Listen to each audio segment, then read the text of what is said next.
नमस्कार, आप देख रहे हैं सी न्यूज भारत और मैं हूं आपके साथ आकांक्षा यादव। वक्त चुका है न्यूज बुलेटिन का और आज इस न्यूज बुलेटिन में हम उत्तर प्रदेश के विभिन्न जिलों की खबरों को जानेंगे विस्तार से। और चलिए शुरुआत करते हैं पहली खबर जो कि आगरा जनपद से है।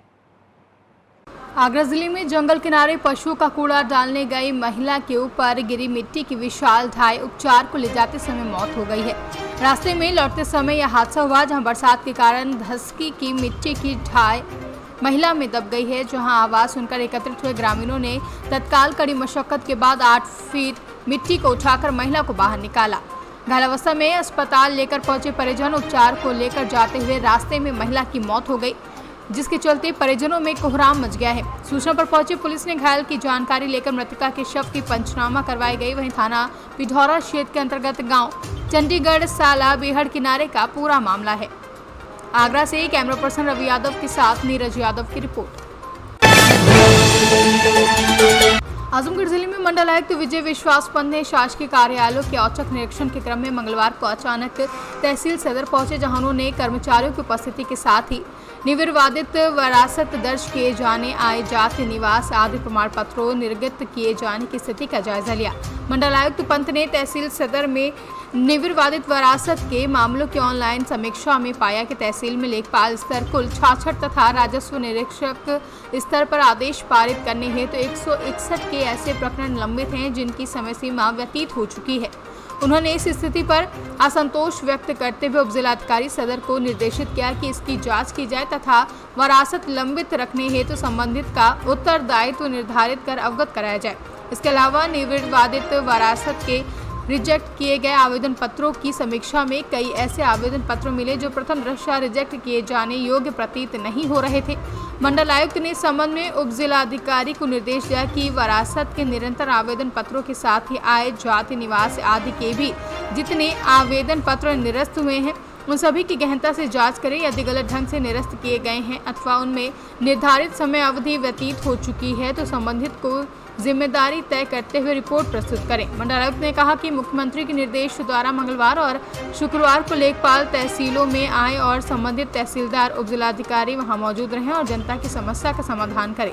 बता दें इस अवसर पर उपजिलाधिकारी सदर वागीश कुमार शुक्ला, तहसीलदार अनिल पाठक आदि उपस्थित थे।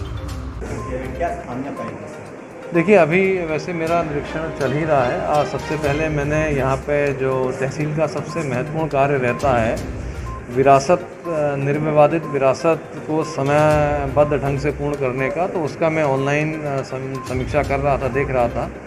तो उसमें पाया गया कि यहाँ पे 66 ऐसी अभी निर्विवादित विरासत हैं जो समय से बीत गई हैं पर नहीं हो पाई हैं। तो उसके लिए मैंने एसडीएम साहब को निर्देशित किया है कि इसमें जिम्मेदारी तय करें कि किन कारणों से ये 66 जो निर्विवाद विरासत हैं वो समय रहते नहीं हो पाई। उसके अलावा फिर जो रिजेक्ट कर दी गई हैं कुछ विरासतें हैं जिनके जो विरासत के जो आवेदन थे उसका परीक्षण करा गया।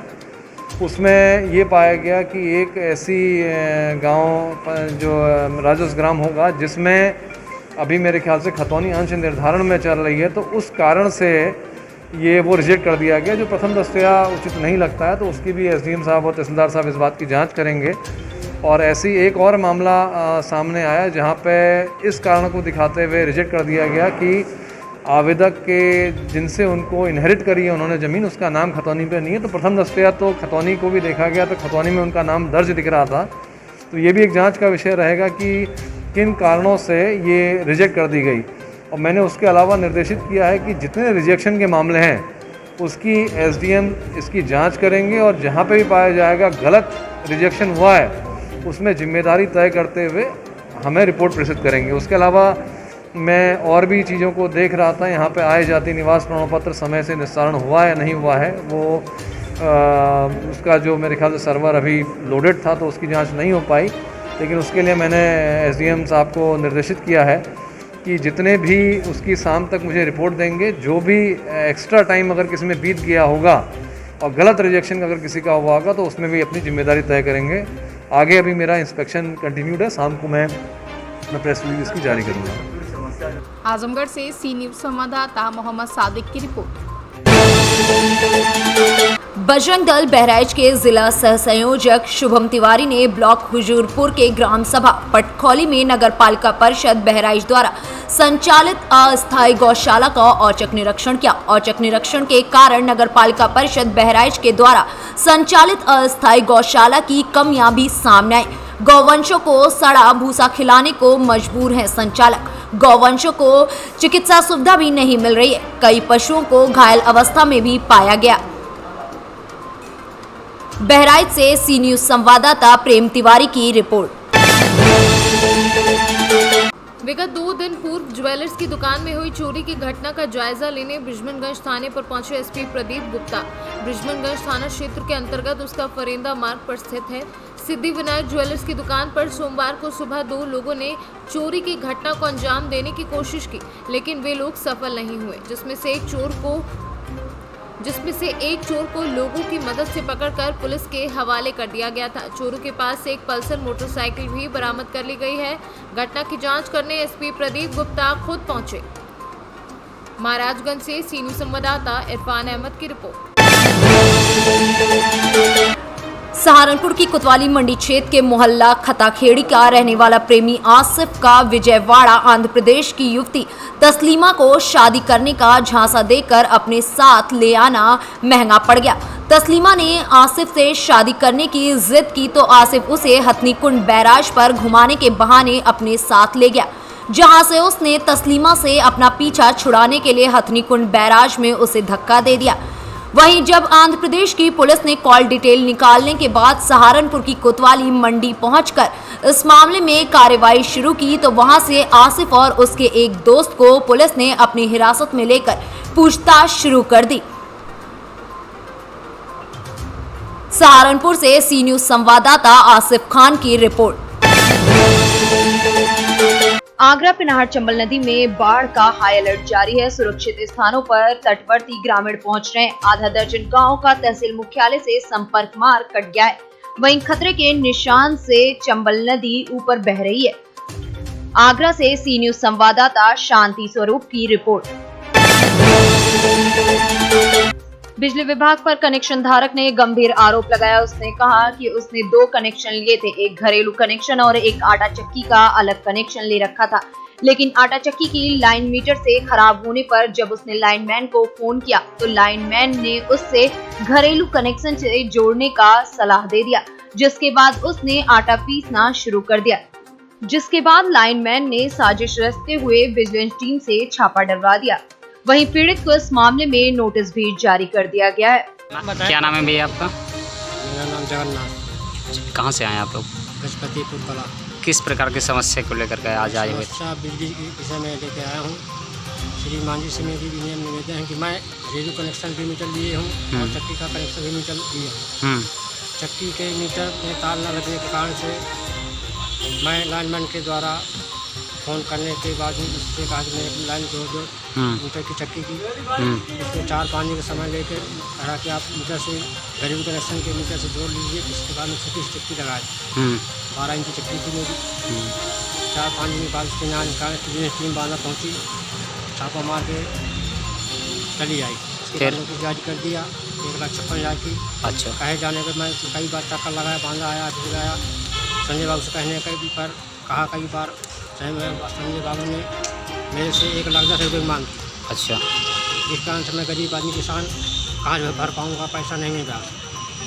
इसके कारण मैं 1-2 बार आया डीएम साहब के पास, डीएम प्रशासन पर अपील किया, वहाँ भी कुछ सुनाई नहीं। इसके बावजूद मैं यहाँ आया अधीक्षण अभियंता के पास, अधीक्षण अभियंता के पास आया। इसके यहाँ मैंने अपने प्रशासन पर डाल दिया।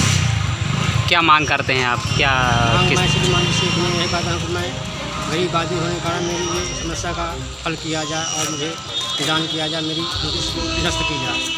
बांदा से सी न्यूज संवाददाता नथु प्रसाद पटेल की रिपोर्ट। सरकार एक ओर विकलांगों और वृद्ध लोगों के लिए पेंशन जैसी तमाम कल्याणकारी योजनाओं से लोगों का कल्याण करने का दावा करती है, लेकिन इसकी जमीनी हकीकत कुछ और ही बयां कर रही है।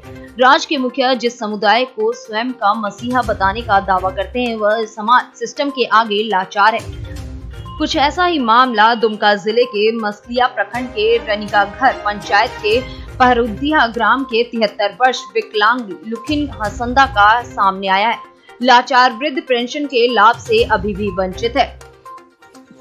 हम गरीब और बूढ़ा आदमी हैं, कितनों बार मैंने पेंशन के लिए दरखास्त दिए, 5 रुपये 4 बार दिए, ब्लॉक में 1 बार दिए, मैंने पंचायत में, लेकिन अभी तक नहीं हुआ। इसके बाद व्हील चेयर, मैंने हम बूढ़ा आदमी हैं, क्या कह लाठी के सहारे चल फिर रहे हैं। अभी हमको ये भी व्हील चेयर भी मिलना चाहिए, ज़रूरी है।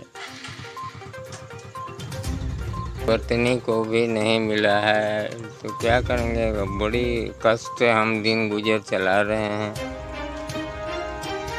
मांग भी कर रहे हैं कि हमारा पेंशन होना ज़रूरी है, होना चाहिए।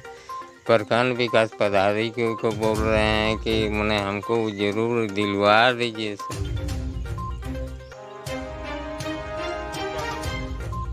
लुखिन हसदा 73। पत्नी का मैंने 73 मतलब मैंने इधर घटा के 5 साल घटा के कितना होता है, 8-7 साल हो गया। दुमका से सी न्यूज संवाददाता शुभांकर की रिपोर्ट।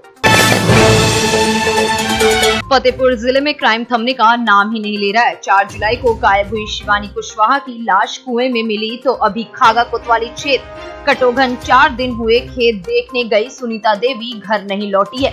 पीड़ित परिवार दर दर न्याय के लिए भटक रहा है।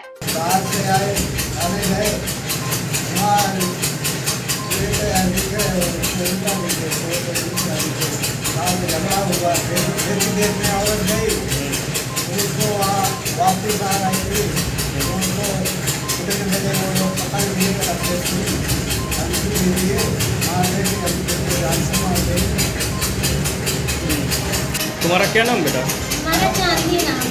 कहाँ रहते हैं? हम अहमदाबाद में रहते थे, अभी भाड़े से रूम लिए हैं आदमगढ़ में। अच्छा, गांव कौन सा है? कटोघन। ये आप अभी देखे हैं कि ये पिताजी को लेके कोतवाली गए थे, क्या मामला क्या है? मामला ये है कि हमारी मम्मी 29 डेट को शाम को 4 बजे घर से गए थे और वहाँ झगड़ा हुआ था खेत में। 2-3 दिन पहले झगड़ा हुआ था खेती के बारे में। मम्मी खेती देखने गए थे 4 बजे शाम को, तब से लौट के नहीं आए घर और फोन स्विच ऑफ आ रहा था। 6 बजे लगाया गया। एक दिन से राकेश नाम से बात हुई थी, उनका 3 बार फोन आया था। तो दो बार उठा था और 2 बार मतलब 4 बार आया था, 2 बार उठा था, 2 बार नहीं उठा था।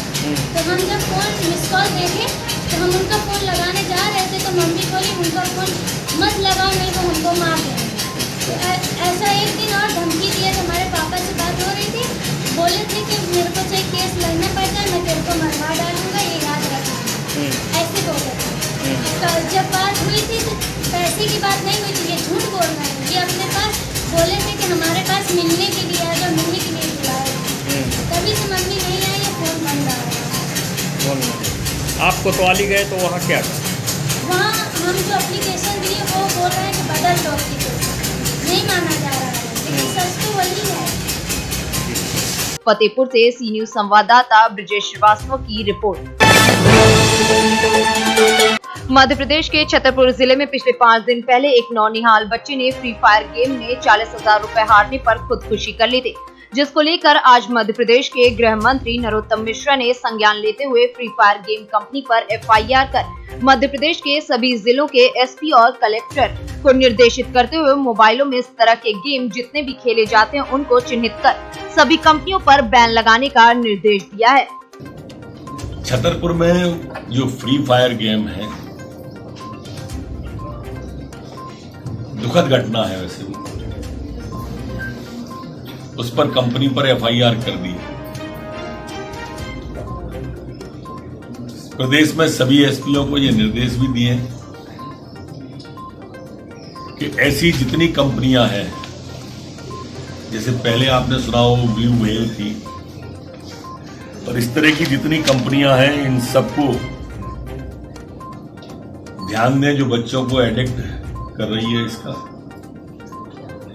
नौनिहालों के जीवन पर खिलवाड़ करने की जो कंपनियां कोशिश कर रही हैं, भटकाव की कोशिश कर रही हैं, ऐसी सारी की सारी कंपनियों को कानून के दायरे में लाकर प्रतिबंधित कैसे करें, इसकी विधि विभाग से राय भी ली है और बहुत जल्दी राय आने के बाद इस तरह की कंपनियों पर कठोर कार्रवाई करेंगे।